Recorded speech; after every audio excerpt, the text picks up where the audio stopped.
Hi beautiful, welcome to my channel. In today's video I'm going to be ranking every single palette that I have tried in 2023 so far. Mainly in January and February, the first 2 months. Somehow I managed to try 13 palettes in the first 2 months of the year, and today I want to tell you which ones are my least and most favorites out of everything I tried. Keep in mind, palettes I tried mean I already had an interest in them, so I already kind of liked them, but some of them didn't meet my expectations, some of them exceeded my expectations, and today we are trying all of them. So I'm super excited. I already did try another palette, but that was in March, which was the Italian Spritz palette by Too Faced. So I'm not including that one in this ranking. I am putting all of the palettes I tried from the beginning of the year up to the Huda Beauty Matte Obsessions release. So all of those are the ones that we're going to be ranking today, and I'm super excited to get into it. If you are too, don't forget to give the video a thumbs up before you leave, and let's get started. So in the 13th spot, I have a palette from a brand that I had never tried before, and that is Ace Beauty right here. I picked the Paradise Fallen palette from their website, and I gotta say the formula on these is actually really good, but the reason that this palette is my least favorite of all of the ones I've tried so far is because it is a very predominantly dark color story. There's no transition shades in here, and there isn't a lot of variety within the color story either. Like, you get a lot of purples that are very similar with a black to intensify things even deeper. I feel like this palette would definitely benefit from some transition shades and some other colors that could make things look a little bit softer in combination with the dark intense shades that it does already have, and I feel like that would make it be a more appealing palette to me personally, because with all of these dark color combines I can't get looks that I truly like with this one. So the formula, like I said, is pretty good, but unfortunately I'm just not in love with this color story. So this is the palette at number 13. At number 12, I have a palette that I did really like, but I just have others that I like better in front of it, and that is the Nomad Cosmetics Verona Amore Immorte palette. I probably said that wrong, but the Love and Death palette from Nomad Cosmetics, which was their Valentine's Day release, and this is what it looks like right here. I personally am obsessed with the death side of the palette. These colors are stunning, and you can see these are dark and sultry, kind of like the previous palette I mentioned, but they do have some transition shades that you can mix in to make things a little bit softer looking, and some lighter shades as well. Plus, obviously, this is the death side of the palette, but you can also combine these shades with the lighter tones over here. So the formula of the palette was great. I'm not a huge fan of like the reds in this one, but in my video I created a look where I combined both sides and I loved it, and then I created another look where I just used the death side, and I also loved that look. So this palette, it's like a 9 out of 10. I just have some stiff competition in front of it. I'm not a super lover of all of the reds in here, but like if I cover these colors here, the rest of the shades in this palette I'm obsessed with. At number 11, I have a palette from another brand that is brand new to me, and that is Moira Cosmetics. I tried the Time to Shine palette from Moira, and this palette has a beautiful, beautiful color story. I'm obsessed with the neutrals, the olives, the burgundies in this one. My only wish for this one is I wish that the shimmer shades would be a bit more sparkly in it, because the shimmer shades are a bit on the dull side for my personal liking. The mattes are pretty good. You do have to work a little harder at blending them out than some of my other favorite like formulas, but you can get to the result that you want without an issue, and that's definitely what matters most. I do wish that the shimmers were a little bit more sparkly. That's kind of the only complaint I have about this one. The color story though, I'm completely obsessed with, and this palette is very, very affordable. If you have not checked out Moira Cosmetics yet, I highly recommend it. The palette was one of the least favorite things for me from the video where I tried everything Moira Cosmetics. They have some amazing products on their website, but still love the color story. Wish the shimmers were more shimmery, and that is all I have to say about this one, really. This video is going much quicker than I thought, but I guess that will give me time to elaborate on my first few choices. So at number 10, I have a palette from Miss Pat McGrath right here. This is the Pat McGrath Sublime Seduction palette, and from her Love collection that she released for Valentine's Day as well, this is the one that has the warm shades. First of all, the formulas of this palette are beautiful. The mattes are creamy, they're pigmented, they blend like a dream. The shimmers are really good as well.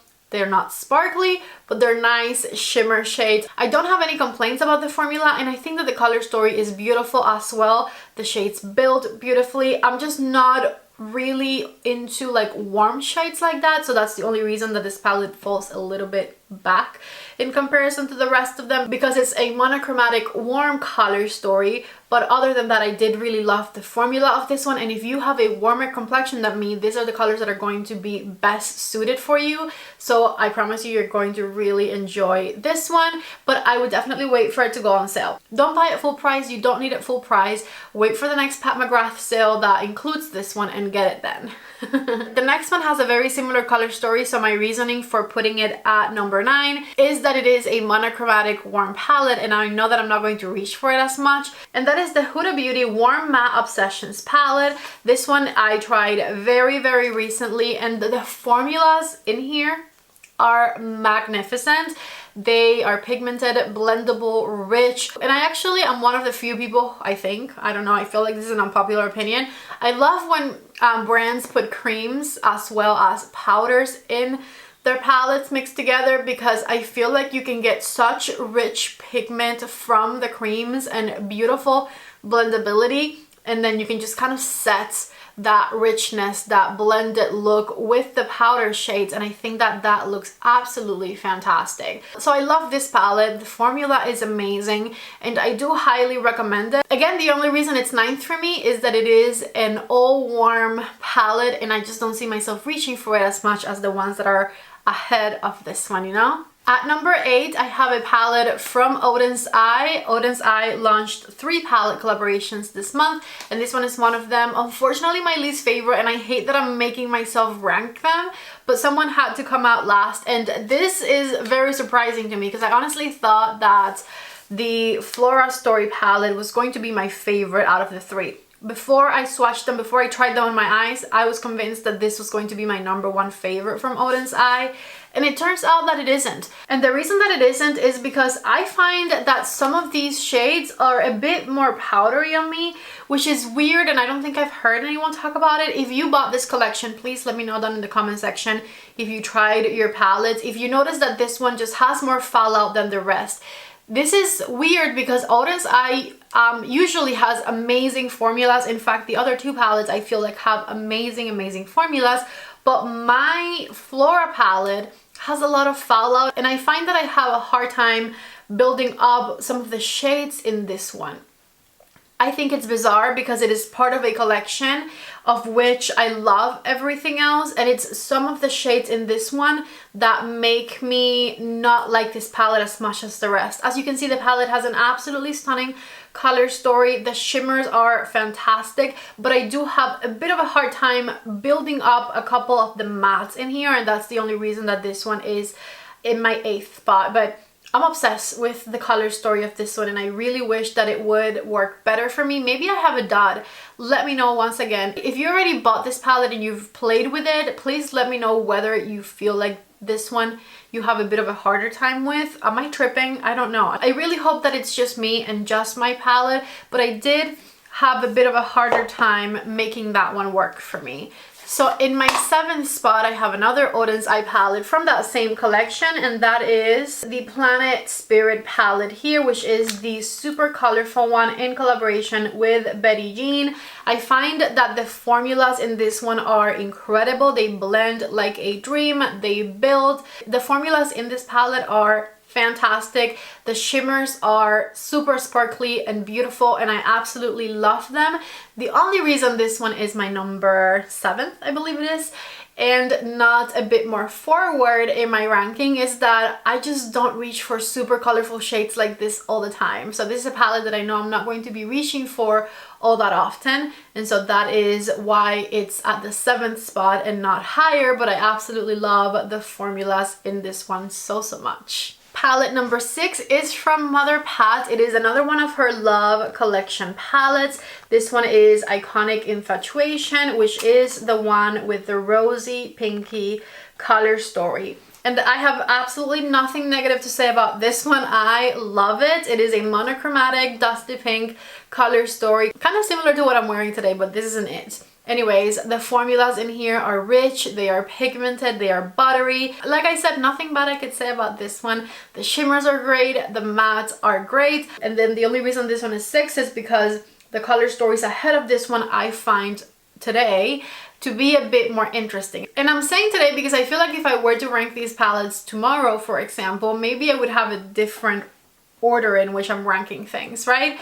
But today, I find that the color stories that I have ahead of this one are a bit more interesting to me at the moment, and so for that reason I'm putting this one as my 6th favorite. But I love this palette. It's totally me. I love the color story of this one. I love the shades, love the formulation. However, like I said, I know that this is a palette that is probably going to go on sale on the Pat McGrath website, so it's not worth it to pay $65 for it. I would definitely buy it once you can get it with at least a 25% off, hopefully maybe a 30. Top 5 palettes that I tried in the past couple of months, and my number 5 is the Colourpop Sage The Day palette. This palette has an absolutely stunning olive green color story. I love every single shade in here. I love the combination of them. The shimmers are fantastic. I do wish that they were a little bit more shiny, but this is a very affordable palette too. And the matte shades in this one are incredible and they blend like a dream. I've been into olive green shades like these for a while, and this particular palette performs really well. Plus, like I said, it's a nice affordable palette. I believe this one's available at Ulta. Of course, all of these palettes are going to be listed and linked down below in the description box, so if you're interested in any, definitely check out the links down there. Anyways, this palette, lovely, nice, affordable, beautiful color story. Nothing bad to say about it, and it is my 5th pick of this video. At number 4, I have another palette that I tried very recently, and it is this one here from Dominique Cosmetics. This is the Dominique Cosmetics Essential Palette.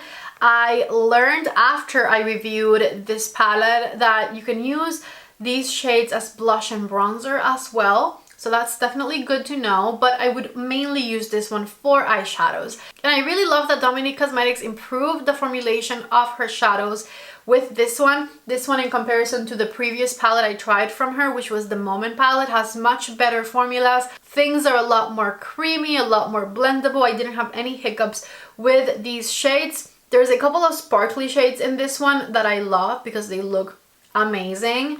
These two right here, and I did find that with those 2 shades in particular, you can get a little bit of fallout. So if you are using this palette and you're going to use those shades in particular, I would definitely recommend doing your eyes before you do the rest of your makeup, or just guarding your complexion the best you can so that you don't get fallout. But other than the little bit of fallout that the glittery shades have, the rest of the colors performed amazingly. And I feel like this color story, even though it's basic, is one that a lot of us would reach for a lot, because it is everyday colors that we're comfortable with and that you can just feel confident creating a look with without having to think about it much, you know?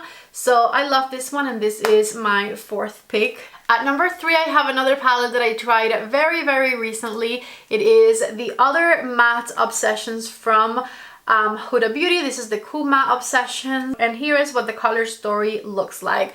I am a sucker for mauvey pinky shades. I'm a sucker for burgundies, so I obviously love the color story of this one. Now, the main reason that this one made it so far up, right, because if you compare it with like the Pat McGrath palette in my 7th or 6th spot, they're kind of similar. But the only reason that this one made it so far forward, and this is my 3rd pick for this ranking, is first of all that I'm very excited about it. Second of all, I love how deep the burgundy goes in this one and how creamy it is. I love that she put a couple of cream shades in this palette as well that can be combined with the rest of these shades, and it looks amazing. I love how classy this is. The formula is a 12 out of 10, okay? It is fantastic and I love it. It is compact, it is travel friendly. I literally have no complaints about this one. I love it so much, and so This is my third spot. I know it's a monochromatic palette. Maybe it could be a bit boring to you if you're into like colorful palettes and whatnot, but this one right here is personally my jam. I put this palette on and I didn't even miss the shimmers. The matte formulas in this one are so good that I didn't even miss the sparkle. And if you do miss the sparkle, you can always combine it with something else, but the palette is just fantastic. I love it. I highly recommend it, and so this is my third pick. Palette number 2 is another matte palette. I know, crazy, right? It is also from the Love collection from Pat McGrath. This was definitely my favorite from that collection, and it is the Velvet Liaison palette. This is an all matte palette, but the color story is not monochromatic. It actually has a bunch of different undertones and depth in here. So with just these 6 shades, you can create a lot of different looks and you can go a lot of different ways. You have a perfect neutral transition shade. You have a mauvey color to deepen it up with, which I love, but you can also deepen it up with this really nice warm brown. There's a neutral dark matte brown in here. You have this more pinky romantic shade and a highlight color to put in the center. So I feel like even though this is only a 6 shade palette that has only matte shades in it, you actually get a lot of variety within this palette and you can create a lot of different looks with this one. And so that is the reason that this is my number 2 spot. Besides, it is Pat McGrath, so the formula is incredible. I have been loving reaching for this one. I have been loving combining these shades with like single shimmers or liquid shadows and things like that, because I pretty much have every undertone of matte shade that I need in this one, and so I absolutely love it. It is a fantastic palette. The formula is superb, and once again I would wait for a sale because we know that the sale is coming, but if we didn't know that these were going to go on sale, I would feel confident enough recommending it even at full price, because I love this matte palette that much. It is fantastic, and it is my second pick for this ranking video. At number 1, if you've been watching my videos recently and you've been keeping track, you know what's coming. At number 1, I have the last Odins Eye palette I'm going to mention, and that is the Sea Talk palette right here. This was a collaboration palette between Odins Eye and Laura May Beauty, and this palette just has my heart. I've reached for this palette the most out of all of the palettes that I talked about in today's video, and I have wanted to reach for it even more, but I've stopped myself because I have other makeup to use. But this palette is incredible. She did such a fantastic job at curating this color story. I love the blues. I love the depth of this matte blue. I love that it combines beautifully with the teal or the shimmer blue. The light blue is incredible. This pop of color goes so well with the rest of the colors in here, which you wouldn't even expect, but it does, I promise you. This pop of color on the inner corner or on the eyelid in combination with any of these shades looks amazing. The palette also has a like neutral warmish type of side to it, so if you want to create natural looks with this one, you can. If you want to create natural looks with a pop of color, you can. If you want to create colorful looks, you can. It is such a unique palette. It is fantastic. The formula is amazing. The formulas are so good. The shimmers are not only shimmery, but they're glittery, they're attention grabbing, which I absolutely love. The mattes are creamy, they are blendable, they are pigmented. Literally not a flaw on this palette. It is a fun palette to reach for. It has a really nice and creative color story. It can be your everyday palette, your fun palette, your nighttime palette, your colorful palette. It has everything you need in there, and I could not possibly recommend it enough. Okay, I love this one so much, and so this right here is my number 1 pick from all of the palettes I have tried in the past couple of months. I really hope that this video was fun to watch. Again, everything is going to be listed and linked down below in the description box. I do have an Odins Eye code. The code is PATTY10, but unfortunately that code doesn't apply to any of the palettes I've talked about today because it doesn't apply to collabs. However, if you're on the Odins Eye website and you're shopping for anything else other than these palettes, code PATTY10 will save you 10% off. Anyways, as I was saying, I really hope that you guys enjoyed this rankings video. If you did, don't forget to please give it a thumbs up. Before you leave, don't forget to subscribe to my channel if you haven't already. If you want to see looks on any of these palettes, I have looks with each one of these up on my channel already, so definitely look for the respective video. I love you guys so much. Thank you for watching, and I hope to see you back in the next one. Bye.